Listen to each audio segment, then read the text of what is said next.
Hi guys! Ngayon guys, magluluto tayo ng mackerel unipack na igigisa lang natin sa bawang sibuyas at kamatis. Yan, pamekos-mekos lang guys. So, lagyan na natin yung bawang guys.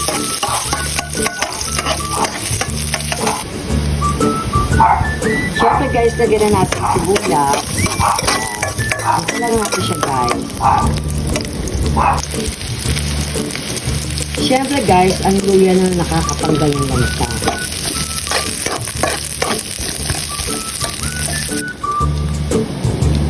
Lagyan na rin natin ang kamatis. Nakabalo kami. Kasi natin tayo ng ulam na guys. Ito guys, ang hirang paulit lang sa mga niluluto natin guys.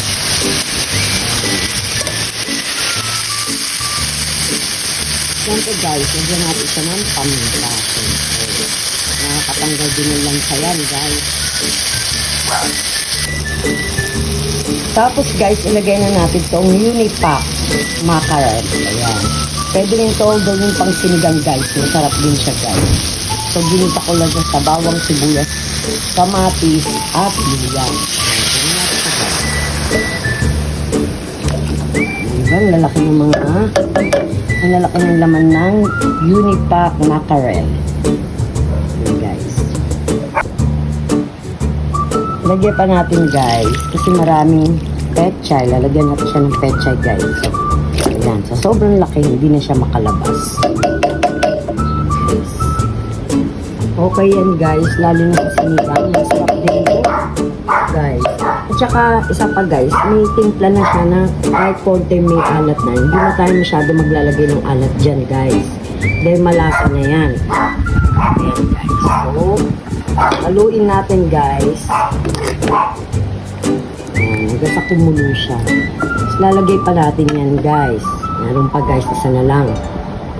Ayan, nilagay pa natin yung isa guys. Ayan, sobrang dami ng laman yan guys. Sarap din pang sinigang yan guys. So, medyo putol-putulin natin siya para kahit pa paano hindi naman ganun kalalaki siya guys. Diba? Inalaki ng ano niya. Diba? Diba? Sobrang lalaki guys. Masarap to pang sinigang din guys. Lalagyan ko rin siya ng konting asin guys. Para matanggal yung lansa niya. Yan, may kamatis na siya. So, tsaka luya, pampatanggal na ng lansa yan guys. Ayan. So, hintayin natin siyang kumulo guys. Ayan guys, kumulong na siya guys. So, lagay naman natin ito ng papaasin. Ayan. Pwede rin yung parang asin. Nilagyan ko lang siya ng konting asin para maliit lang guys. Para lang matanggal yung lansa. Ayan. So, may lalagay na natin yung pechay.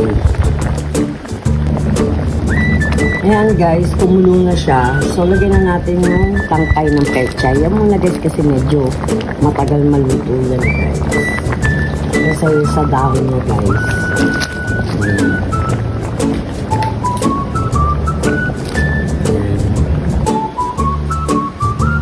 Yan, okay na siya guys. Minekos-mekos lang natin siya guys. Napakadaling lutuin guys. At napakasarap pa. Mackerel. Ayan, yummy yummy. O diba guys, meron na naman tayo pantawid gutom. Ayan, okay na yan guys. At least marami siyang gulay, mas masarap. Ayan. Thank you for watching guys. Ay, wait lang guys. May nakalimutan tayo. Lagyan natin ng green na sili guys. Ayan. O yan. Papaalam na ako guys. Thank you for watching.